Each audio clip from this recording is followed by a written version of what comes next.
Bonjour.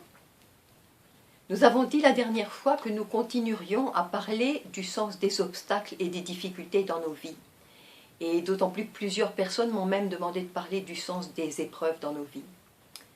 Le Tanya nous dit que le prophète Habakkuk a retrouvé la graine de toute la Torah et le pilier fondamental de tout. Et quel est ce pilier? Le juste vivra be'emunato. Le juste vivra à l'intérieur de sa émouna, dans sa émouna.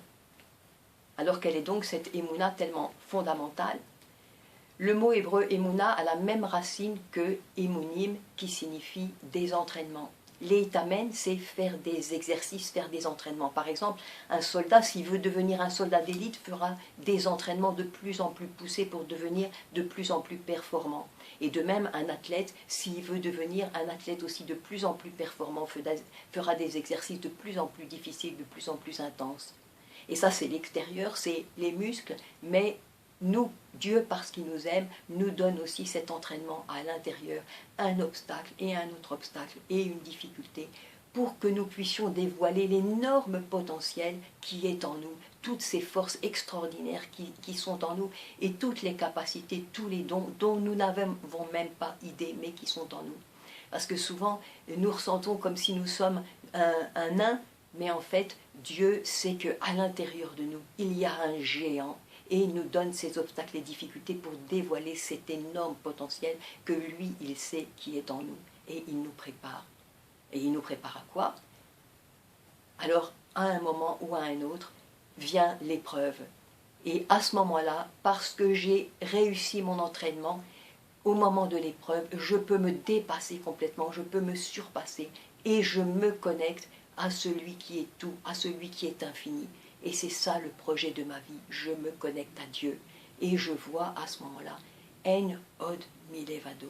Il n'y a rien d'autre que lui. Il n'y a que lui. Et comme nous disions l'autre fois, quand je me connecte à l'infini, en surpassant cette adversité, je ressens à l'intérieur une sensation d'infini et une joie que seule l'épreuve que je surmonte peut me donner. Rien d'autre peut me donner cette sensation d'infini. Et c'est vrai que Dieu pourrait nous le donner très bien autrement, sans tout cet entraînement et cette épreuve. Oui, mais à ce moment-là, nous recevrions comme dans la honte, nous n'aurions aucune dignité. Et Dieu, parce qu'il nous aime, veut que nous ayons ce mérite. Voilà, j'ai réussi mon entraînement, j'ai eu beaucoup d'obstacles, j'ai eu beaucoup de difficultés, et maintenant je suis fière parce que j'ai réussi, j'ai dévoilé mon potentiel, j'ai surmonté tout ça, et j'ai réussi aussi mon épreuve. Je me suis connectée à Hachem dans l'adversité. J'ai transformé mon adversité en confiance, en foi, en paix, et même en joie, même dans la douleur, même dans la souffrance. J'ai transformé l'adversité en confiance, en foi, en paix, même en joie. Et c'est vrai que tout doit nous être voilé. Forcément, tout doit nous être voilé. On ne voit pas que tel obstacle et telle difficulté, c'est pour notre bien. En fait, la Torah nous dit que tout est pour notre bien. Ces difficultés, et même la souffrance, et même l'épreuve, tout ça, c'est pour notre bien.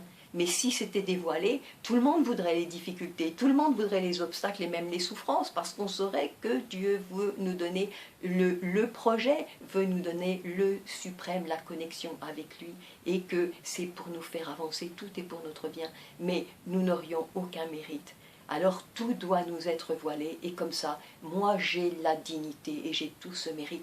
J'ai réussi tout mon entraînement, j'ai surpassé toutes ces épreuves, et j'ai réussi la connexion avec Hachem. Et c'est dans la dignité et le mérite, et j'ai cette joie et cette sensation d'infini. J'ai réussi mon entraînement et mon épreuve. Que Dieu vous bénisse.